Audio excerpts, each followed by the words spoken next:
My whole life, I've loved to tell the story of who I am and the family I come from, one made possible only by Jewish emancipation, diaspora, modernity, and the great American melting pot.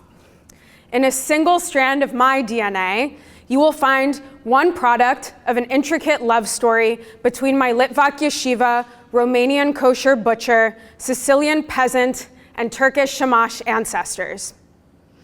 From New York and New England, my people all wound up in sunny Los Angeles. In my home, we spoke English with expressions from Yiddish, Ladino, Italian, and Hebrew. No, being a mutt has not exempted me from Jewish genetic woes, but it has made me aware of how incredible it is to live in a multicultural society and celebrate diversity. Perhaps that's why I've always found the Tower of Babel narrative to be a bit of a personal affront. At the end of Parashat Noach, we read about Migdal Bavel, the Tower of Babel. We learn of these early people. Vayhi chol haaretz safa echat udvarim achadim. Everyone on earth had the same language and the same words. A few verses later, the Torah says, Vayomru hava nivne lanu iru migdal v'rosho v'shamayim v'naaseh lanu shem pen nafutz al pnei chol haaretz. And they said, come let us build a city and a tower reaching to the sky to make a name for ourselves, lest we shall be scattered all over the world. God looks at the tower, muddles their language, and disperses them in what appears to be an act of anger and punishment. Most of us are taught that the sin of Migdal Bavel was the people's hubris and resultant idolatry. Yet, the Torah does not explain why building the tower was wrong. And even if we're sympathetic to the idea that some building projects are harmful, it's hard to view harmony and common language negatively. What are we to make of the episode? The Malbim states simply, the tower was a way of rejecting God.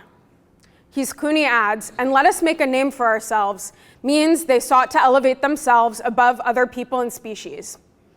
Their haughtiness in relation to God, and in turn other people, was their undoing. Rashi synthesizes Talmudic and Midrashic teachings comparing the generations of the flood and the dispersion and their imbalanced punishments. Rashi argues that although builders waged war against God, they had love, friendship, and cooperation amongst themselves, unlike Noach's generation. In Rashi's read, so lofty and majestic is the idea of peace that it can rise above even the sin of idolatry. Some medievalists argued that the language the builders spoke was Hebrew, our sacred tongue. Others read the characters charitably with goals of efficient urban planning. Radak suggests sweetly, they thought that if it was tall, they could always find their home from afar. These readings don't explain why God stops the construction, perhaps indicative that sin sometimes hides in holy language and normal acts. In those generous commentaries, maybe they spoke our sacred tongue and had positive aims, but they still did society wrong. Beautiful words and homogeneity are not defining markers of peace or an ideal society.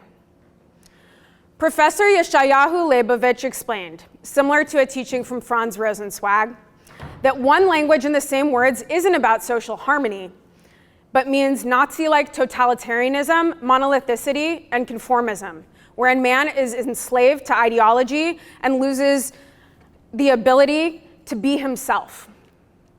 Healthy societies have a plurality of viewpoints and languages. Leibovich reads that the shift was not a punishment, but rather an act of God's compassion to show them not only different languages, but cultures and ideas. Space for disagreement protects against control from a singular authority. Rabbi Shai Held quotes a midrash that during the tower's construction, if a builder fell, he was ignored. But if one of the bricks fell, the builders would cry over it.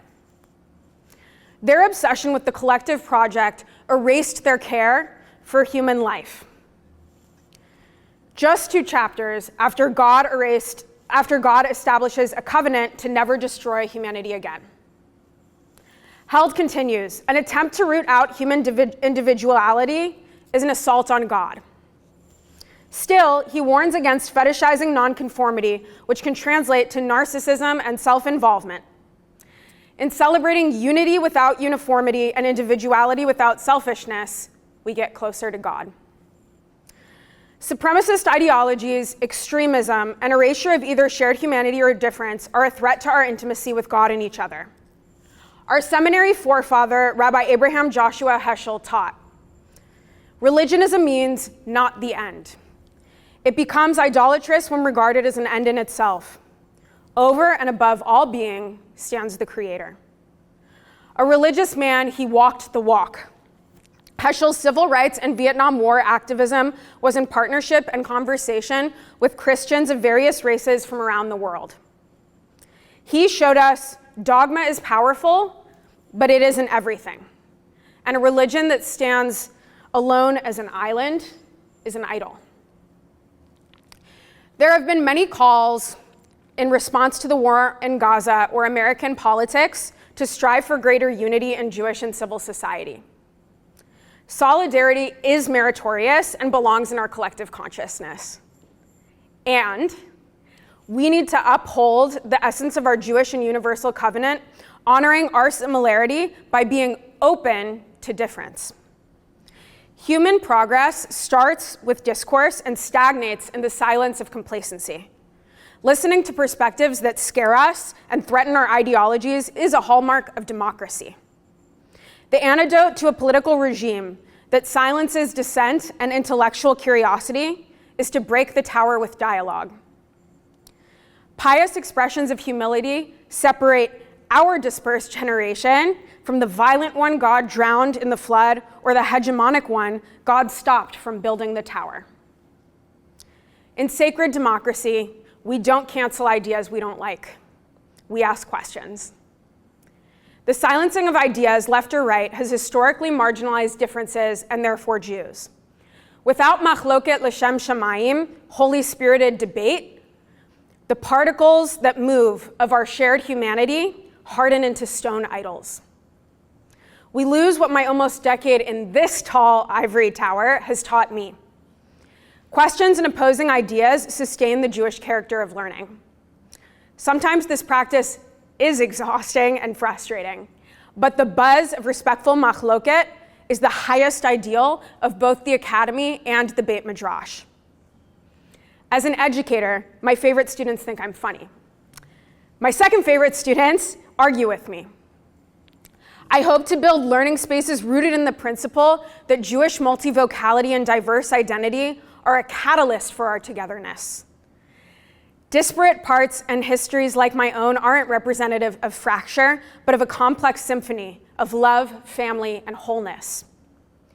May we reject the easy dullness of conformity and extremism, listen with empathy, and disrupt the arrogance of Migdal Bavel in pursuit of a legacy of human uniqueness.